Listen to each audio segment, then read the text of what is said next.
amma wanda zai zo yana astaghfirullah amma bai bar laifin da yake yi ba, wanda zai zo yana astaghfirullah amma baya nadama abin da ya jiya, wanda ya zo yana astaghfirullah amma ba ruwansa gobe ma zai koma ya aikata abin da yake aikata wanda ba daidai ba. Kaga wannan istighfarinsa iyakarsa bakinsa ba istighfari ne na gaskiya ba, ba shine wanda yake jawo albarka ma al'umma ba, ba shine istighfarin da yake tunkuɗe ma al'umma bala'o'in da take ciki. Ya ku yan uwa musulmai, a irin wannan zamani da muke rayuwa bala'o'i sun yi yawa cikin wannan al'umma. Yau in ka ji wannan bala'in gobe za ka ji wani sabo, jibi ma wani sabo za ka ji. Kullum haka bala'o'i suke sabka cikin wannan al'umma. Yau in wannan bala'in ya sabko ya yi sauƙi sai wani sabon bala'in ya buɗe ma wannan al'umma.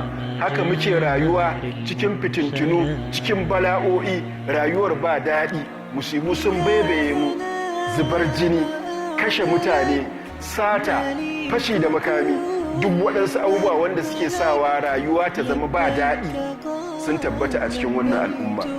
Duk waɗansu abubuwa wanda suke kawo jin daɗin rayuwa babu su a wannan al'umma.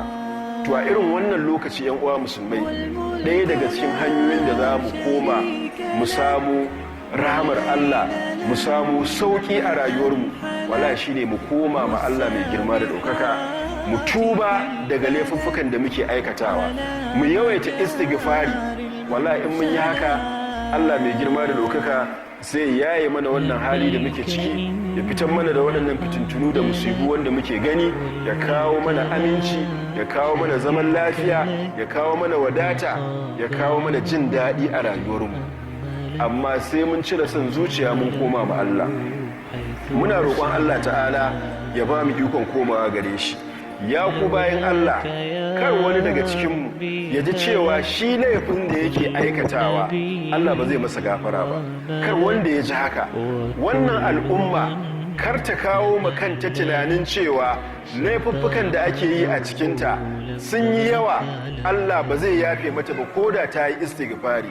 Kar wannan al'umma ta irin wannan tunanin, domin Allah mai girma da ɗaukaka yake cewa قل يا عبادي الذين أسرفوا على أنفسهم لا تقنطوا من رحمة الله إن الله يغفر الذنوب جميعا إنه هو الغفور الرحيم.